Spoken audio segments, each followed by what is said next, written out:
Fallen Angels, Disc 5. Stewart told us to go to each hut and pick out the wounded, who looked most like they were going to live, and get them ready for evacuation. "If you see anybody who looks like a VC, make a note of it," he said. Body counts. I looked over at Simpson, but he was looking away. I thought I remembered where An Lin lived, and I went to look for her. I found her and an old woman who looked like she could have been her great-grandmother. They looked okay. When An Lin saw me, she started crying and tried to get behind the old woman. Okay. I could dig where she was coming from. I looked around for An Lin's mother. I didn't see her. I tried once or twice to ask the old woman, but I couldn't get through to her. She was squatting against the wall, one thin brown arm raised, the hand over her forehead. She looked as if she might have been still in shock.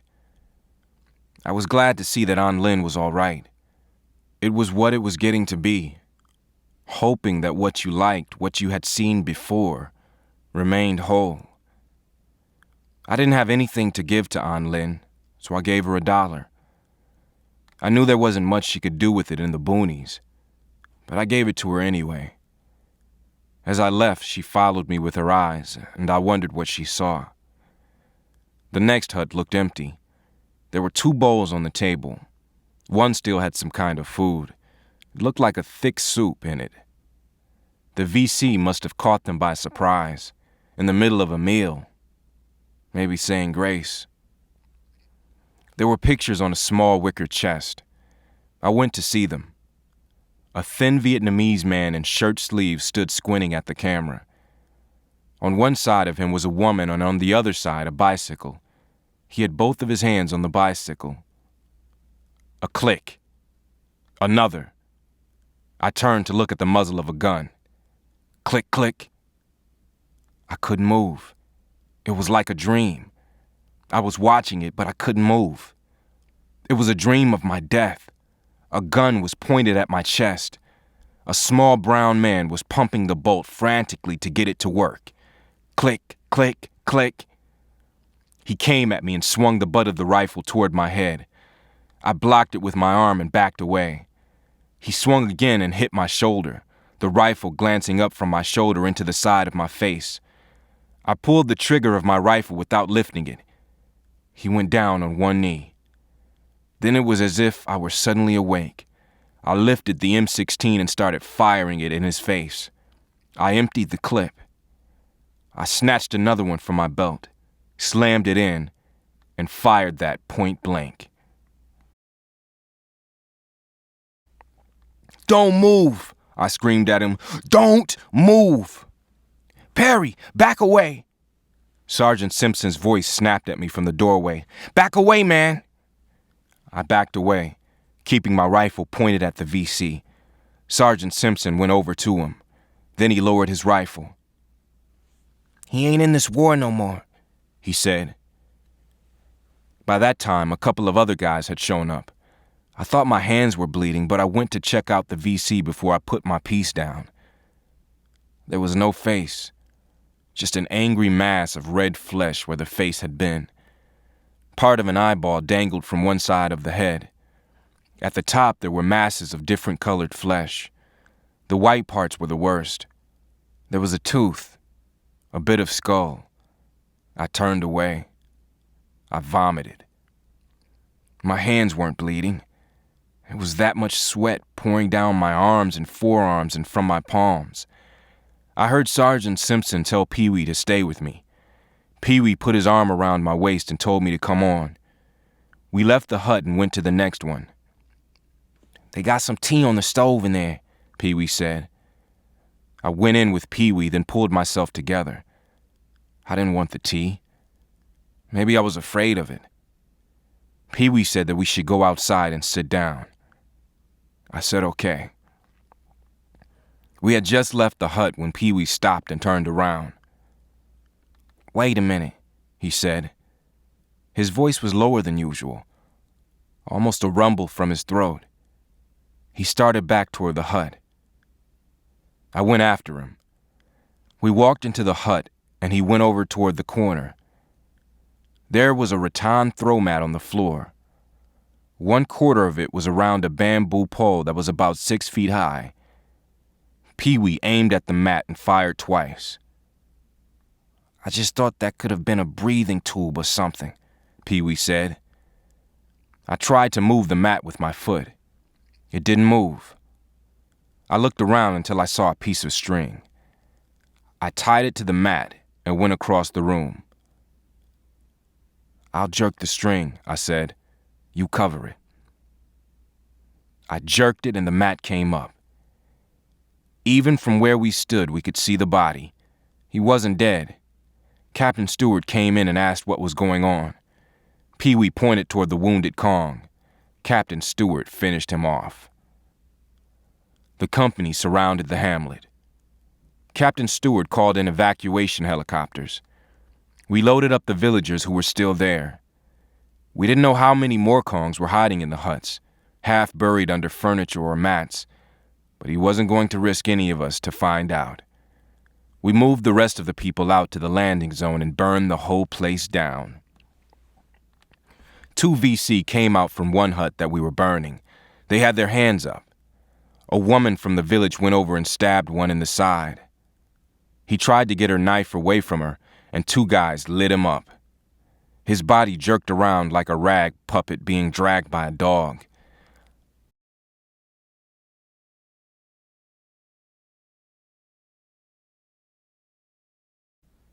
I had killed a man. I thought about how he looked, how I had felt. I remembered looking down at him, the M16 in my hands, my forearms aching from the tension of holding it. I remembered looking down at him and feeling my own face torn apart. I thought of the other one, too. It was a nightmare. A nightmare of me crouching somewhere listening to the enemy above. Maybe they wouldn't see me. Just take a shot to see if I was there. The wounded were taken out first. Our squad was on perimeter patrol while others lifted the litters onto the choppers. The throaty sound of the mortars could still be heard, and the incoming fire was getting closer. They were calling in artillery to shut down the incoming mortars, even though it was estimated that the mortars were almost on top of us. The first choppers lifted off and the others started coming in. I couldn't believe they would come in with all the heat in the area. But they came. Great insects, angry and buzzing over the steaming jungle, ignoring the fact that every hostile in the area was trying to bring them down. Any direct hit would bring death to the entire crew, and they all had to know it. And they still came. I looked over my shoulder at the choppers as they landed, blowing away the loose grass and debris on the ground. A glassine bandage wrapping danced across the area between the huts, flattened itself momentarily against the small, still body of a dead NVA soldier, and then flew off into the jungle. The chopper crews. They were the stuff of heroes, swooping from the skies like great heavenly birds, gathering the angels who had fallen below. When we got back to the compound, Pee-wee couldn't walk. He jumped from the chopper, and his legs gave way under him. Johnson had to carry him to the hooch. They got him back to our hut, and Gearhart got a medic over. "Get the fuck away from me," Pee-wee told the medic. "Let him look at your legs, soldier." Captain Stewart was in our hooch. "Ain't nothing wrong with my damn legs," Pee-wee said. "All I need is a cigarette." Captain Stewart gave him a cigarette, and he lit up. The medic told Pee-wee again to relax while he took his pants off. Pee-wee took his own pants off. He was right. There wasn't anything wrong with his legs. I laughed, and Pee-wee laughed, and we were all laughing. Then Pee-wee started coughing from the cigarette, and the medic gave him some water. Stewart left after saying something about how good we had done. Gearhart came over and talked with us for a while. Just small talk. He was shaken from what we had been through. Nobody got used to it. Good.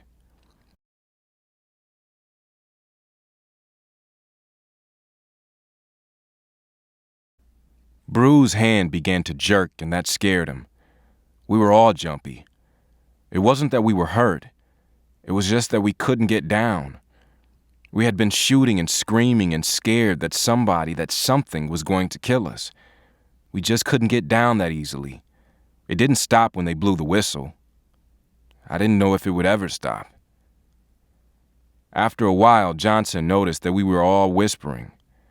He laughed a quiet little laugh, and we all laughed about that.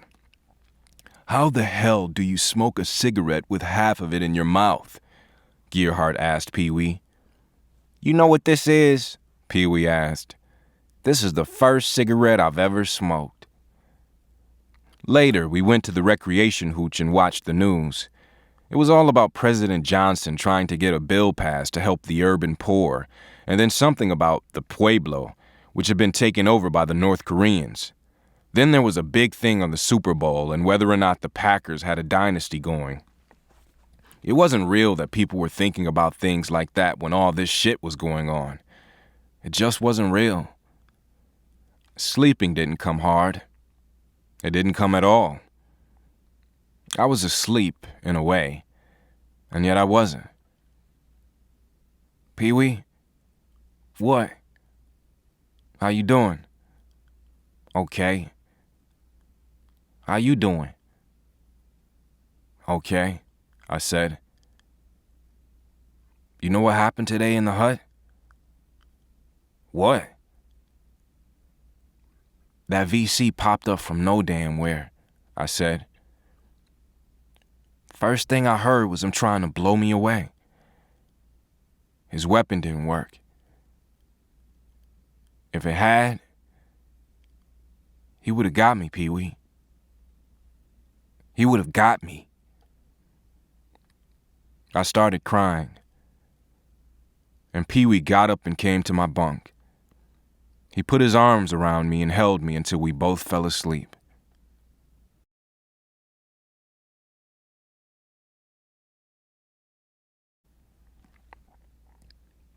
We got word that we were moving again, someplace near Tam Kai. The whole outfit was going, but Alpha was going first. Captain Stewart told us we were supposed to act as advisors to the ARVN troops. Nobody trusted him. Lobo got a map and we figured out exactly where Tam Kai was and figured we didn't want to be there. The Marines were at Chu Lai, which was pretty safe. They were also up north fighting their rear ends off. Tam Kai was being hit a lot, and Lobo figured that if the VC wanted to hit someplace near there, the ARVN base would be easier than the Marines. "You got too big a base for them to hit at Chu Lai," he said. "They're already fighting like crazy up north, so they hit the ARVNs at Tam Kai. It figures." "Hey, Lobo." Sergeant Simpson was packing up his gear and his personal supply of ammunition. He had all of these clips that he had checked round by round, and he was taking it all with him. "You don't agree?" Lobo asked. "Why don't you go back to your damn movies? Because I only got 8 days left, and that's too damn short to be listening to your war theories." Jamal came over to tell us that he was going to be with our squad from now on. He looked scared. "You think you're man enough to go out with us?" Brunner said. "No, I don't think so," Jamal said, "but they're sending me anyway." Mail call. Brunner got a letter from his wife in Seattle. She was a waitress in a coffee shop down near the waterfront, and the coffee urn blew up. It burned her arm and right leg, but it wasn't serious, she said. Brunner went out of his mind over it. He couldn't understand how a damn coffee urn could blow up.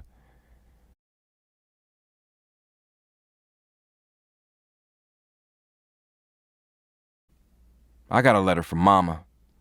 She told me that Pee-wee wrote her and he seemed like the nicest boy. She wrote that she was glad that he and I were friends. I hoped she would get to meet him one day. I thought they would have got along just fine. The thing was, I needed the people in the world to be okay, and to be the same as when I left them. I was holding on now, and I needed something to hold on to. I had come into the Army at 17. And I remembered who I was, and who I was had been a kid. The war hadn't meant anything to me then, maybe because I had never gone through anything like it before.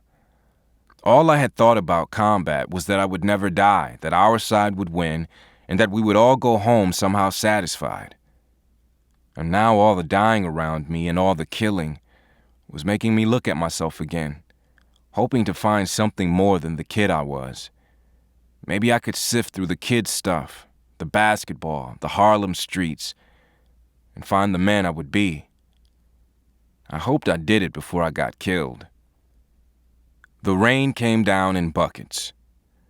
We watched a newscast that said that a guy had got a heart transplant. They had actually taken the heart out of one guy who had been in an accident and put it in another guy, a dentist. Brunner and Wallowik thought it was cool, but Pee-wee didn't believe it. And Monica wondered how the guy lived between the time they took his heart out and the time they put the other guys in. "The whole thing is going to be in Life next week," Bruce said. "You wait and see." I dreamt about being in the hut and hearing the VC trying to get his rifle to work. In the dream, he smiled as he worked it, and I stood there crying, knowing that eventually it would work and that he would kill me. He would blow my face away the way I had blown his away in real life. I kept waking up in a kind of terror and then falling to sleep again and having the same dream. In the morning, we were roused early for the trip. Pee-wee was messed up, really messed up. "What the hell happened to you?" I asked. He looked like he had been in a fight and been beaten up bad. His whole face was puffed up badly. His upper lip was so swollen he could hardly get his mouth shut. "Nothing," he said. Gearhart had heard about how Pee-wee looked, and he came over and asked what had happened. Pee-wee said nothing had happened and turned away. "Gates, can you make it to the new base?" Gearhart asked. "Yeah," Pee-wee said. He could hardly talk. He kept packing his gear. "Look, man, we gotta know what happened," Sergeant Simpson said. "We a squad. We ain't no strangers." "You know that stuff I got from that woman?"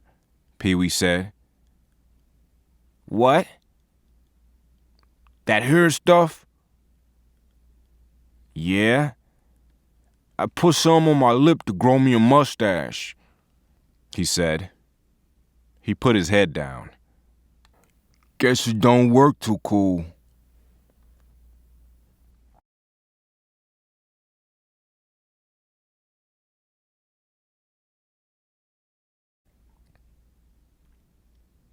Chapter 15. I started writing a letter to Kenny. At first, I thought I wanted to tell him about the war, about how I felt about the fighting. Then I knew I wanted to tell him about my killing the Kong. I started the letter off really cool, hoping that he was okay and taking care of Mama, stuff like that. Then I told him I wanted to tell him about a typical day that I had here in the Nam. Then I changed it to special day instead of typical. Then I tried to tell him about the killing. I started off saying that war was about destroying the enemy. Then I remembered about the news guys asking us why we were fighting in Vietnam. It wasn't the same. Saying that you were trying to stop communism or stuff like that was different than shooting somebody. It was different than being scared and looking at somebody who was maybe as scared as you were. In a way, I wanted him to know about me killing the Kong. In another way, I didn't. I wanted him to think I was a good soldier. Being a good soldier meant doing your job. For the guys in the squad, it meant killing the enemy. Before I went into the Army, I had thought about being a writer. Teachers said I used words well. But writing that I had done a good job killing just didn't work. "Yo, Pee-wee, what's shaking? You know that Kong I killed?" "Yeah." "How come I killed him?" "'Cause he was gonna kill your ass if you didn't kill his," Pee-wee said. "That's the only reason?" "Ain't that good enough?" I don't know. Is it? It better be till you get your ass home, Pee-wee said. Man, this ain't even Booneyville, Sergeant Simpson said. This is the suburbs of Booneyville. He threw his gear on the small folding cot in the hooch that was our new home outside of Tam Kai. You should have known this place was going to be garbage, Brunner said. We were right outside of Chulai and that wasn't that hot. Brunner was right. The base at Chulai was almost like the old section of Fort Devens. The barracks were neat and clean, and there was even a post exchange. Where we had been bivouacked west of Chulai had been cool too. Our new area was something else again. It looked like the other fire bases with barbed wire and minefields around it. But I didn't see anything that looked like a major generator, which meant that it was going to be dark as hell at night. The hooches were half underground and didn't look as if they could take much in the way of direct hits. If we got incoming mortar, we would have to roll out of the hooches into the sandbag-lined trenches around them. I didn't like it at all. The streams around here are a little murky, Lieutenant Gerhardt said. Make sure you take your malaria pills. I'm taking every kind of pill I can get my hands on, Pee-wee said. I'd take some birth control pills if I could find me some.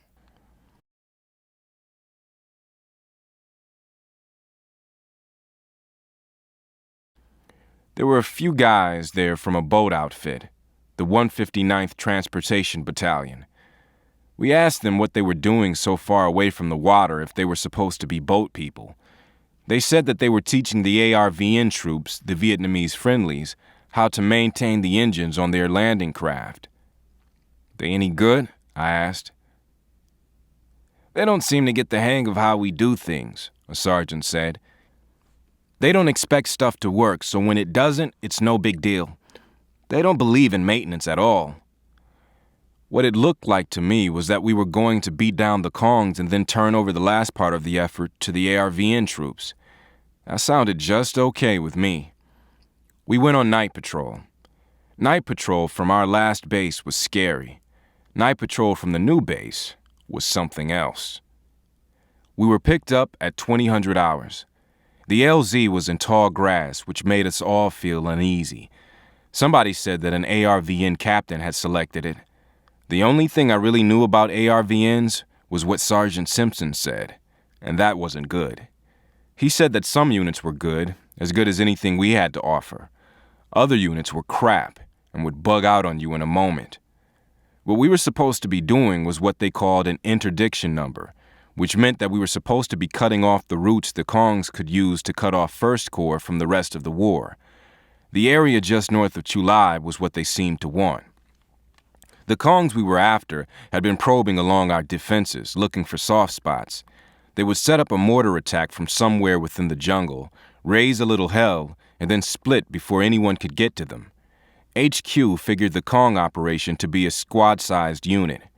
We had 2 squads from Alpha Company and 2 ARVN squads to clear them out. What we were supposed to do was to set up an ambush on what we figured to be their route. We hit the LZ at 20:35 hours. We went in first and cleared the LZ, and then the ARVNs came in. We had 4 squads, but only 25, maybe 26 guys. All of the squads were short except ours. Simpson said they kept our squad up to par because the battalion commander liked him. Near Chulai, the patrols had been serious, but away from Chulai, in the deep boonies, they were dead serious. There was no talking from the time we hit the LZ.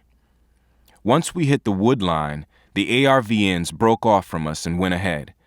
We were supposed to set up a company-sized L trap.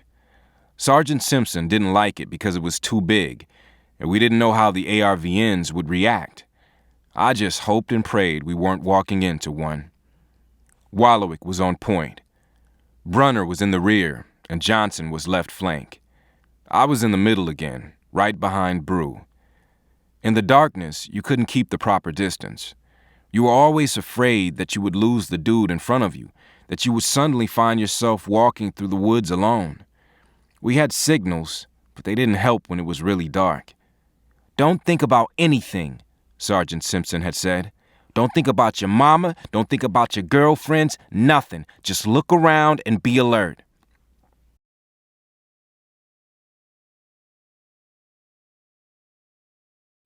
Sergeant Simpson had 6 days left in Nam. Brunner said that Captain Stewart had been on his case to extend for 3 months. The squad said that we would try to watch out for him, but we knew it didn't mean much. I looked around. I couldn't see anything. I listened for Bruce's footsteps. He sounded like a cat moving through the night. I heard the cat. We reached the ambush site. The 2 ARVN squads formed the short end of the L. The 2 Alpha Company squads were the long side. Lieutenant Gerhardt set out the claymores. He had the detonating wires, too. We waited. I was lying on my stomach. I tried not to think of anything that would get my mind off of what I was doing. I tried to control my imagination, to keep the shadows from becoming things they weren't. Something crawled across my wrist. I jumped and just managed not to cry out. It was too dark to see what it was, but it was still there. I tried to brush it off, but it didn't move. I felt it. I thought it was a finger. For a crazy-ass minute, I thought there was a Kong behind me and he had just dropped a finger on me. I grabbed it and squeezed. It was soft and mushy. My heart was pounding. Every Kong in the world had to hear it. I wanted to turn over and look behind me. I wanted to cry. I remembered something. It was a picture of a guy with his hands on a bicycle. It was the picture that I had seen in the hut.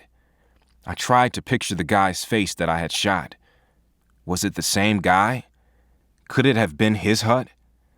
I wondered what he would have said if he had killed me. Would he have said that he was trying to stop the spread of whatever the hell he thought I stood for?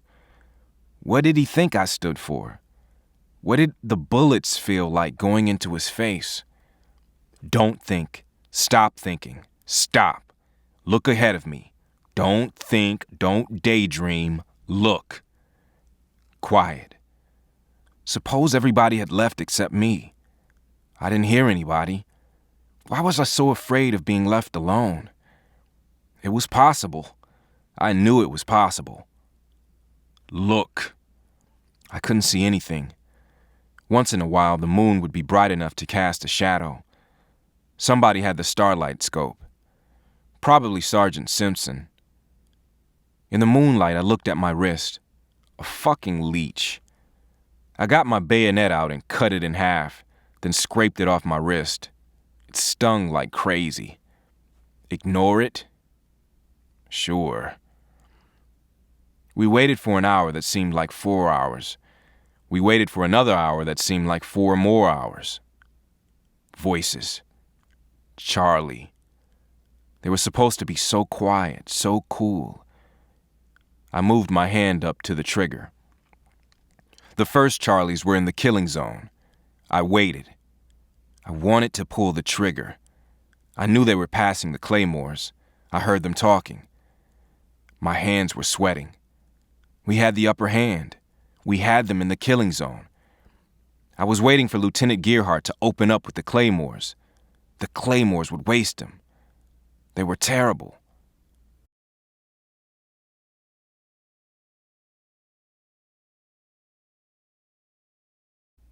Nothing happened.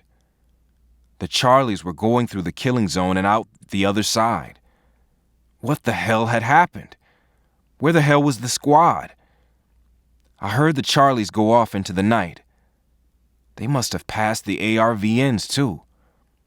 What the fuck happened? Pee-wee's voice in the darkness. Shut up! Gerhardt. Pee-wee mumbled something to himself and was quiet. Okay, it was cool. We weren't going to do the ambush. We would wait until morning and then split. Maybe Gerhardt was scared. He had made a mistake before and we had lost a man and had one wounded. Now he was playing it safe. I relaxed. My wrist stung. It felt like the leech was still on it. Voices. More Charlies. They were talking again, taking a stroll through the woods. They entered the killing zone. I kept telling myself not to think about the wrist, and I kept thinking about it. The voices continued. How many of them were there? The nearly full moon drifted from behind some clouds, and I got my head down. I looked up. There were the Charlies. Only instead of the 4 or 5 I had imagined, there seemed to be an endless line. I opened my mouth so I could breathe quietly. I had to pee. Voices behind us. The woods were crawling with Charlies. Our Father, who art in heaven, hallowed be thy name. Don't even think of God. I thought of all the good things I had done in my life. I didn't deserve to die. I didn't want to die. The voices went on for another 10 minutes. If we had sprung the ambush, we wouldn't have stood a chance. Let's get out of here. Brunner. Shut up. Gerhardt. Quiet. More voices. They kept coming. It lasted nearly 15 minutes. It was only 15 minutes, but it seemed like an eternity. Still, we didn't move. A half hour passed after we heard the last one move, before I heard Gerhardt calling us together. Simpson went out and got the claymores, and we started going back, careful not to take the route the Charlies had taken in case they minded. Jamal was shaking so badly, I wondered how he could have stayed still all that time. How you doing, man? He didn't answer. I looked at him and he was crying. I made a note to tell Simpson.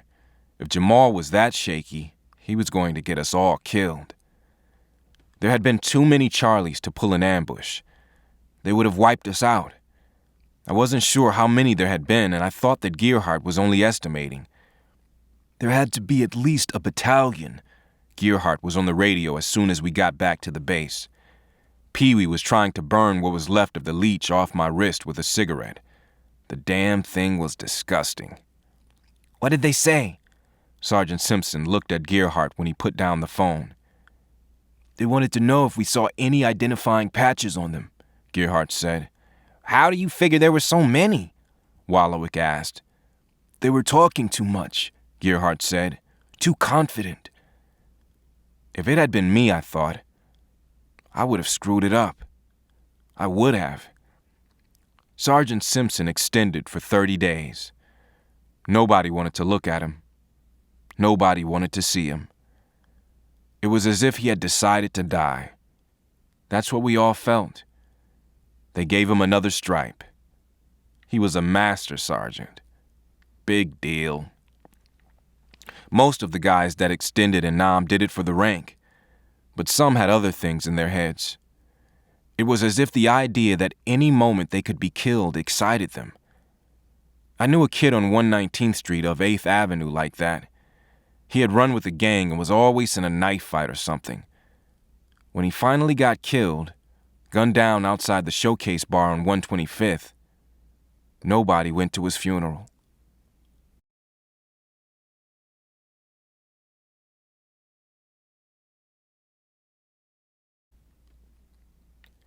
We could tell the action was picking up all over.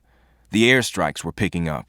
The rumble of the big guns started as soon as it was light enough to see and sometimes lasted far into the night. Most of it was outgoing, but not all of it.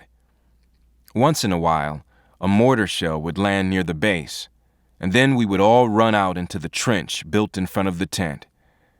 We reinforced that sucker with some 2x4s that Lieutenant Gerhardt had flown all the way up from Saigon. Most of the patrols going out were Vietnamese, and Johnson said that he didn't think most of them were really patrolling. They ain't out a kilometer before you hear popping, he said. He was right. Half the time the ARVNs would go out, especially at night, they would be back within a half hour saying that they had been hit by a company of Charlies. Then we would go on alert and send out a few rounds and spend the rest of the night in the trenches. I won $30 in the football pool. I had Green Bay and a point total of 48, which was closer than anybody else. I sent the money to Mama. I got a rash or something on my feet. Pee-wee wanted me to put some of the salve he had bought from the old woman on them, but I said no. I remembered how his face had broken out. At the new camp, we had been working more in higher ground, and I thought the small cracks between my toes would heal. They didn't. A medic from Tom Key came by with the pills and gave me some powder for my feet and told me to keep them as dry as possible.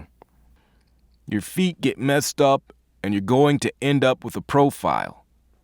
Yeah, thanks. Lobo damn near dragged Jamal into our hooch. Go ahead, tell him what you heard, Lobo said to Jamal. Sergeant Simpson and Captain Stewart got into a fight, Jamal said. Captain Stewart told Sergeant Simpson that if he didn't shut up and get out, he was going to bust him down to private. Who the hell does he think he is? Brunner asked. What they fighting about? Johnson asked. Brunner got up and walked away. He found out that Captain Stewart is volunteering Alpha Company all over the place. He asked him what he's doing that for, and Captain Stewart said that if he didn't want to fight, he shouldn't have extended. What Jamal said went down hard. We didn't mind doing our part because it had to be done, even though we always didn't have answers to why we were doing it. But nobody wanted to go out and risk their lives so that Stewart could make Major.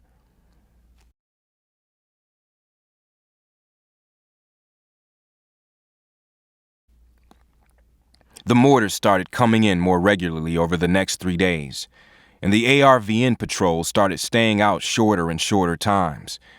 We didn't go out for almost a week, but when I saw Captain Stewart talking to Gearhart, I figured something was up. I was right. We were headed for another patrol. The patrol turned out to be a company-sized sweep.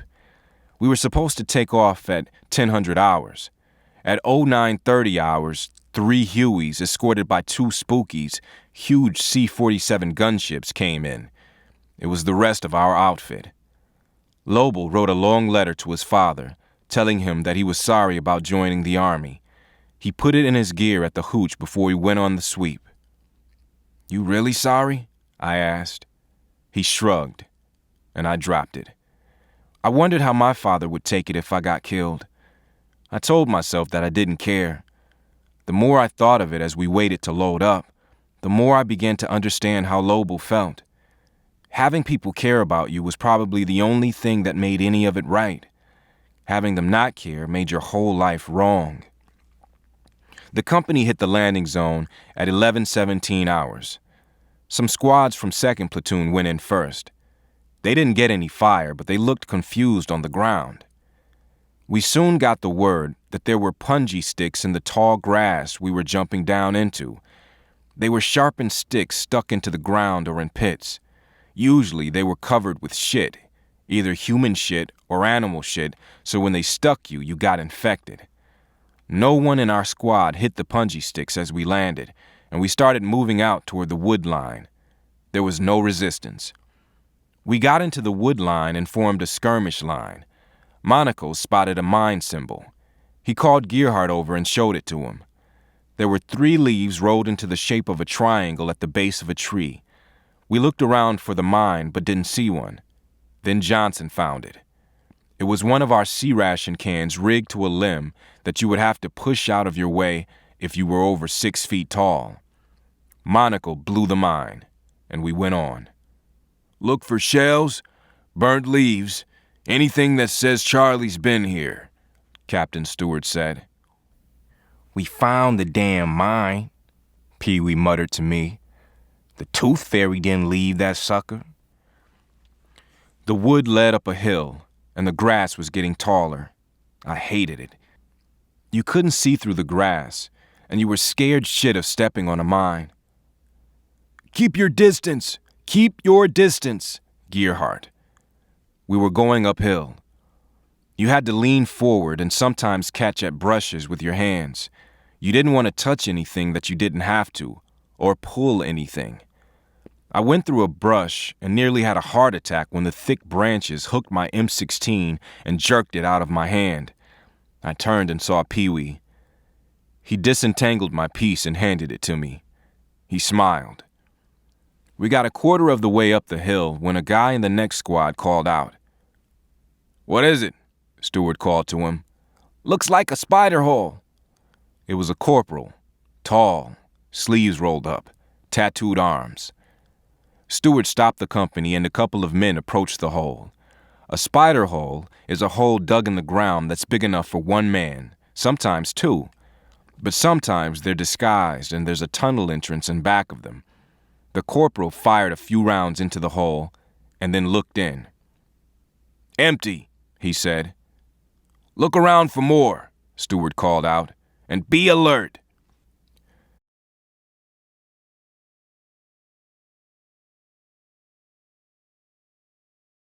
Just then, the whole damn mountainside opened up. The tall corporal spun around from the impact of the bullets and came flying forward. "Up the hill! Up the hill!" Gearhart was on his knees and pointing up. Simpson was firing, and I opened up. We started scrambling up the hill toward where the fire was coming from. I heard the rounds whining and buzzing around my head like angry bees. I was doubled up, firing from a crouched position. I moved against a tree and aimed at where I thought they had to be.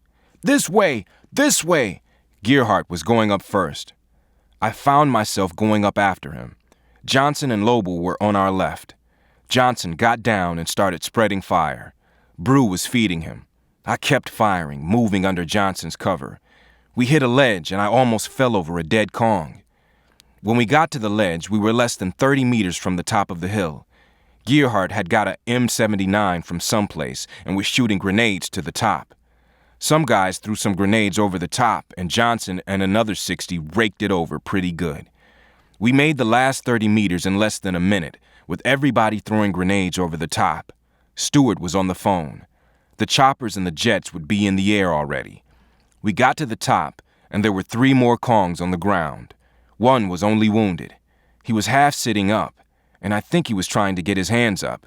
Captain Stewart opened up on him, and his head snapped back and his arms flailed for a moment, even after I knew he was dead. We got to the crest of the hill and started firing down the other side. We didn't see any Kongs, but they had to be there somewhere. The fact that we had found 4 bodies was a miracle. "Incoming!" I dove to the ground and bounced up to my knees as the blast hit. I tried to stand, but my legs went out from under me. What the hell was happening? "To the left! That way! That way!" I heard Gearhart calling out. I saw Johnson. He had a rag or something around the 60 and was shooting it from the hip. Another round hit, and I saw Johnson go to his knees. "Oh, Jesus! Oh, Jesus!" I looked around. It was Brew. There was blood gushing out from the top of his leg. I could see the bone. "Medic! Medic!" I tried to get over to Brew. My head was spinning. I thought I was too scared to move. I tried to force myself to move. Then I looked down and saw that my pants were ripped open. I saw the flesh already starting to swell. I was hit. Oh, Mama, please don't let me die. "Get the choppers in here!" I pushed myself over on my stomach and looked for my rifle. The next round lifted me, and I felt something hit my wrist and tear into the flesh. I felt as if somebody was putting a hot iron on my wrist, then dragging it through the flesh. Oh God, oh God, oh God, please. "Back off the fucking hill! They got it zeroed!" I could get one eye open. I saw Gearhart backing down the hill. He was firing the grenade launcher and looking around. I felt somebody grab me by the collar. I couldn't turn around. My leg twisted under me and there was pain. But more than the pain in my leg, more than my wrist dangling in front of me, was the thought that I was going to die. I was going to die. Oh God. Oh God, please. Please.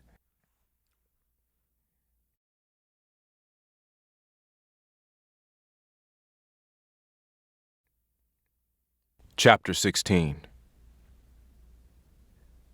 I was trembling. I didn't feel any pain, but I couldn't move. There was stuff going on all around me. I saw guys moving past me, blurs. I heard cursing. The sounds of automatic weapons seemed to be a rippling that swelled from somewhere. What was going on? How long was it going to last? What had we run into? "How you doing, man? How you doing?" Jamal was over me. He was opening my shirt. "I got hit," I said. I couldn't see him too clearly. "Yeah, I know." He was looking at my chest. He lifted me and looked at my back. Then he laid me back down and started looking at my groin. I just kept looking into his face. Guys were still moving around. I tried to lift my head, but I couldn't.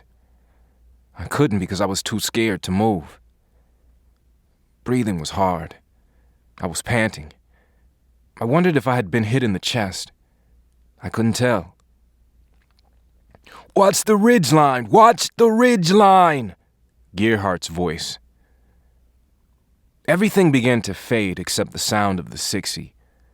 My eyes were closed and I opened them. Jamal moved my leg. Ooh! There was pain. It wasn't too bad, but why couldn't I move? Why couldn't I breathe? Now there were people over me. Things were getting clearer. I looked up and saw Pee-wee. His helmet was on the back of his head, his rifle under his arm. He looked down at me. I tried to say something to him, but nothing came out. Choppers overhead. They were laying down a line of fire. They came down, then back up again. 2 other guys were near me. I closed my eyes and one of them pushed them back open and looked at them. Then he let them close. I opened them again. They were talking to Jamal. One of them was wiping my arm. I tried to turn to see what he was doing, and the other one pushed me back down. More faces over me. I was being lifted. I was on a litter. My throat was dry. "How you doing, soldier boy?" A clean-looking dude with a southern accent. "Okay," I said. "You gonna stay that way, too," he said. He patted me on the shoulder. I was on the chopper. The chopper was different now. The straps on the side were huge. The handles were further out from the wall. There was more noise, even, than before. Smells. Smells of dirt, of sweat, of funk. The smell of blood that I remembered from Jenkins. Bodies gathered around me. The chopper jolted up. There were guys kneeling near me, their backs toward me. I could see their backs. "I still got a pulse. You ain't got no pulse, man." "I got a pulse." "No, maybe not." There were boots and mud in my face as a guy shifted position. They were moving up and down next to me. I tried lifting my head to see what they were doing. My head swam. I looked between the guys working on somebody next to me. It was Brew. A guy was bent over him, giving him mouth to mouth.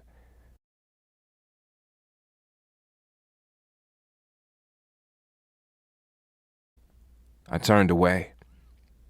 There was something over me. It was shining. I thought I was going to pass out. Brew's arm came from between the 2 guys working on him. I took his hand. It was limp. I squeezed it and I thought that he squeezed back.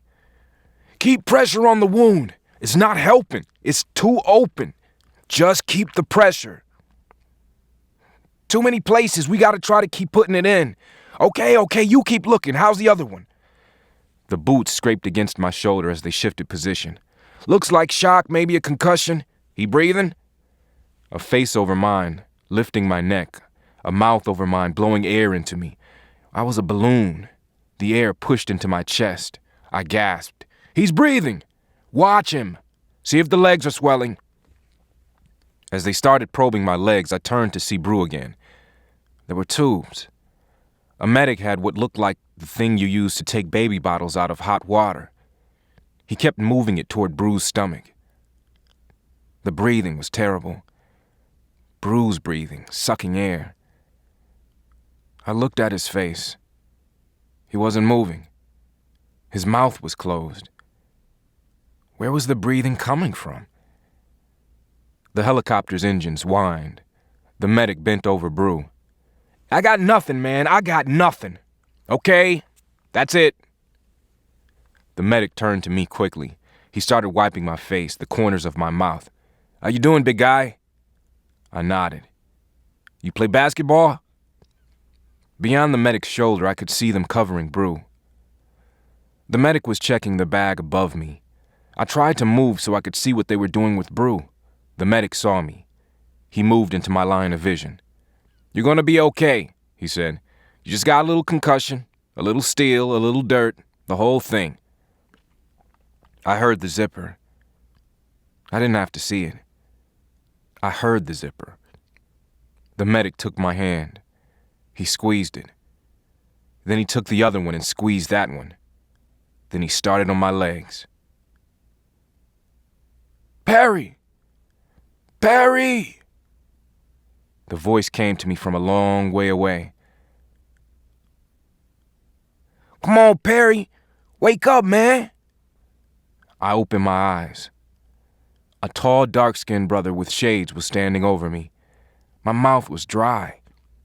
I tried to look around. There was a banner on the wall. It read, "That others may live." Where am I? In good hands, my man, the guy said. You gotta pee now. Pee? Yeah, that's the routine. You wake up, and we gotta bring the thing around so you can get rid of some of the fluids, dig it? Just relax, and I'll take care of it for you.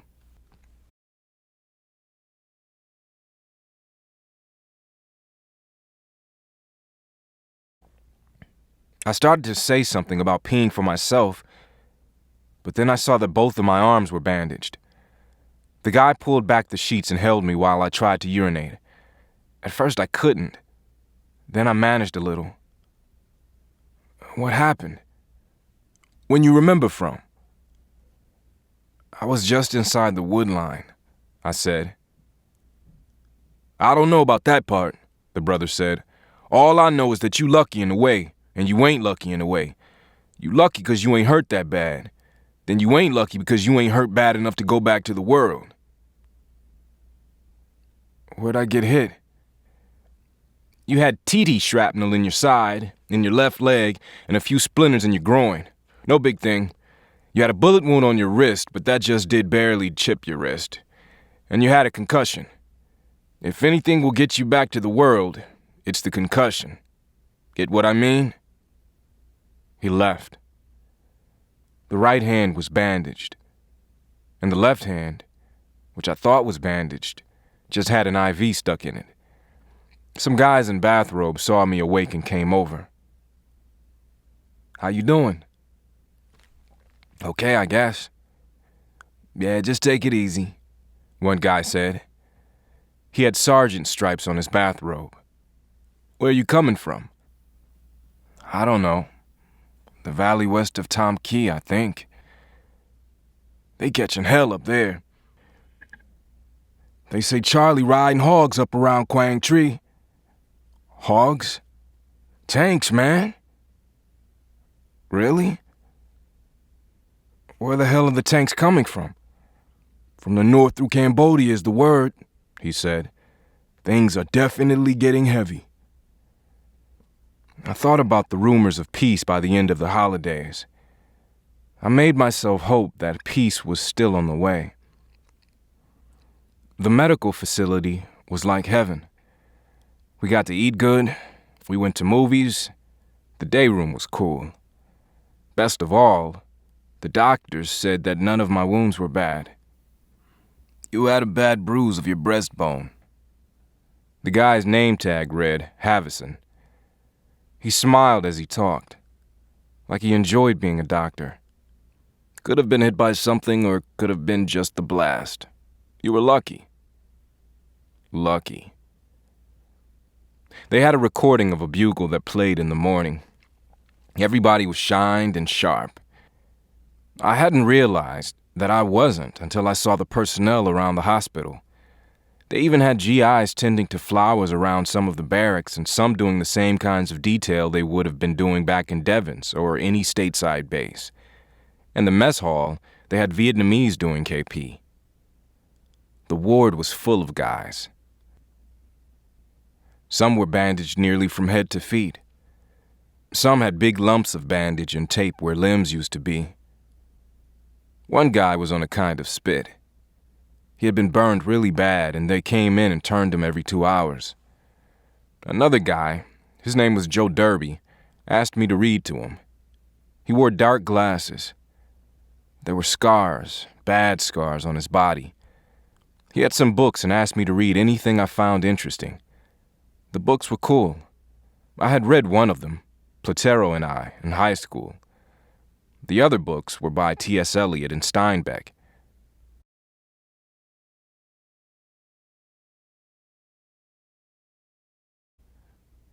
"Your folks send you these books?" I asked. "My mom," he said. "I think she has ambition for me." "What happened to you?" "We were in a convoy going to Dak To from Khartoum. A couple of trucks up front got hit with mines. They set them off from the side of the road. We stopped, and then we got hit with everything at the same time. I was trying to get behind a truck when it was hit by a mortar." "Oh. I remember going up, but I don't remember coming down." "Where are you from?" "Las Vegas." I didn't ask him about his eyes. I didn't want to know. I read to him from the Jimenez, a small story about what a village looked like on a Sunday morning when everyone had gone to a bullfight. It was a simple story, and it gave you a sense of the author being at peace with the world. Once, when I looked up, I saw that he was crying. I kept on reading. I wrote Mom a letter. I tried to make it funny. I told her that I had been hit in the leg and the wrist, and now I was laying up getting fat. I told her that getting fat was my biggest problem. I thought of writing her a real letter, but I didn't have anything on my mind that I wanted her to know. I didn't want to say how afraid of dying I had been. I didn't want to say that I had a feeling that I wouldn't get back home. Brew. I thought about Brew a lot. I felt so sorry for him. I remembered laying on the chopper next to him. I remembered feeling his hand. I wondered if he had felt mine. I thought about his praying and had to push him from my mind. They moved me from one room in the hospital to a recovery ward. In the new ward, there were a lot of guys playing cards, playing dominoes. A Spec 4 asked me if I wanted to play poker. I shook my head no. "He's a boonies rat," a guy said. "You know they ain't right for 2 or 3 weeks." "Yeah?" The Spec 4 looked me up and down. "Maybe he can play later." On the way to the PX, an officer stopped me and asked me why I was out of uniform. The uniform he wore had creases ironed into the shirt. Everything about him was polish and crease. He wanted to know what outfit I was with, and when he found out I was in the hospital, how long I had been there. He was challenging me, daring me to say something wrong. When he told me I could go on to the PX, I turned around and started back to the hospital. He said he thought I was going to the PX. I told him I had lost my appetite.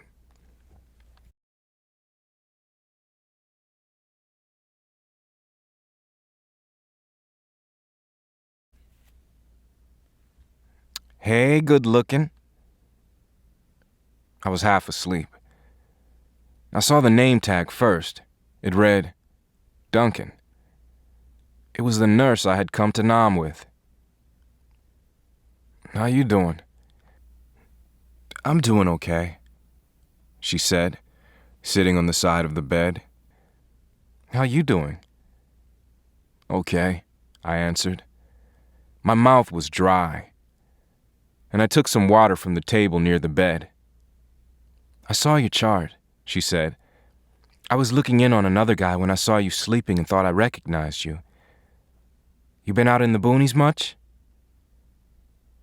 Long enough to think this is heaven, I said.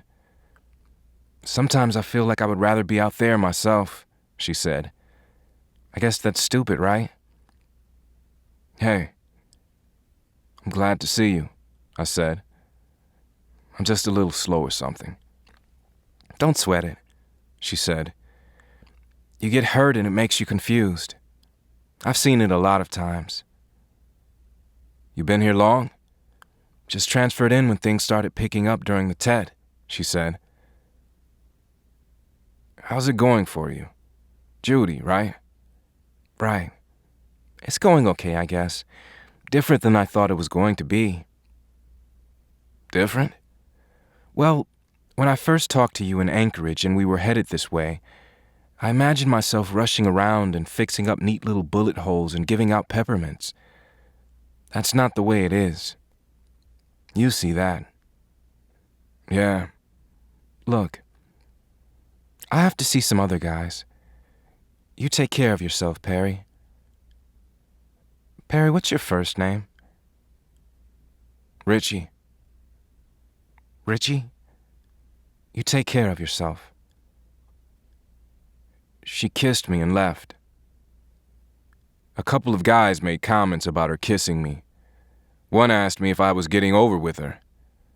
I shrugged him off without answering. He mumbled something about guys from the boonies being strange. Maybe they were right. I had felt awkward talking to Judy. I was glad to see her, but I couldn't talk to her. The words didn't have the right proportion somehow. There was this feeling that everything I was going to say was either too loud or too strange for a world in which people did normal things. I thought about Judy. She had seemed so upbeat on the plane. She had come over to me and started talking. Now she seemed tired, sad. I hoped she would be okay. I cried for Brew. Sometimes, even when I wasn't thinking about him, or at least when I didn't know I was thinking about him, I would find myself crying. When the tears came, I thought about Brew and the sound the zipper made in the chopper. Days went by. Stars and Stripes had a story about the Pueblo, and some guys were talking about the possibility of the U.S. getting involved with Korea again.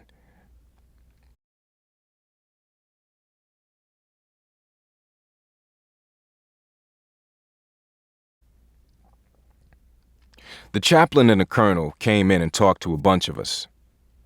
The chaplain said that everything we did for the highest reasons that men knew. You are defending freedom, he said. You are defending the freedom of Americans and of the South Vietnamese. Your acts of heroism and courage are celebrations of life, and all America thanks you. Then the colonel gave out Purple Hearts to the guys who didn't already have them. I decided to send my medal for being wounded in action to Kenny. I wrote to Kenny again. I told him that I had read about the garbage strike in New York. I told him that when I got back to the world, we would do a lot of things together. Maybe we would go downtown to the museums. Kenny liked museums. I think, in a way, he felt safe in them.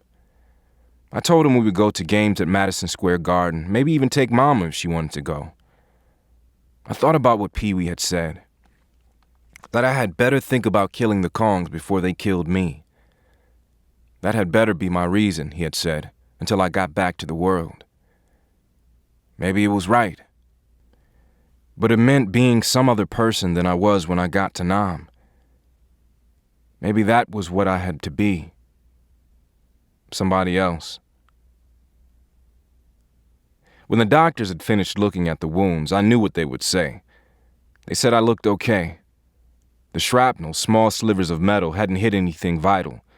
They were pretty sure they had dug out all the pieces. The doctor made a joke about missing a piece that I could tell my grandchildren about. The wrist had healed nicely. The doctor showed me the chip in the bone in the first x-ray. Then he showed me a second x-ray. It was cloudy and I didn't make anything of it. He said it showed that the bone was growing back. They had to come. My orders to rejoin my unit. When the clerk brought them, he made me sign for them. He left, and I threw them on the bed and went to breakfast. When I got back, they were still there. I read all the orders on the page, not just mine. Baines, Jones, Edward, Jones, Nance, Naylor, Perry. No, I said no to myself. I wouldn't go back. I would go AWOL. I packed my things. I went to the John and puked my guts out. I was scared. I felt almost the way I had in the chopper. I couldn't breathe. My hands were sweating. What would I do? I had heard of guys running away to Sweden. How the hell did you get to Sweden from Nam? Was there still a Sweden to run to? The orders said that I was to report back to my outfit, where I would report to my commanding officer. I went to say goodbye to Joe Derby and some of the other guys. The guy on the spit was gone. I hoped he made it. "Get back to the world, Perry," Derby said. "I'm pushing for it, man." Everything was going too fast. I couldn't handle it. No way. The plane was full of Marines, fresh from Camp Lejeune. They were tough, full of themselves. They seemed so young. They kidded back and forth among themselves. They had weapons. Some of them looked at me and some asked me questions. Had I been in country long? Had I seen any action? They were itching to get into combat. I had been in the country 4 months. I hadn't seen a lot of action, but enough. Lord knows it was enough.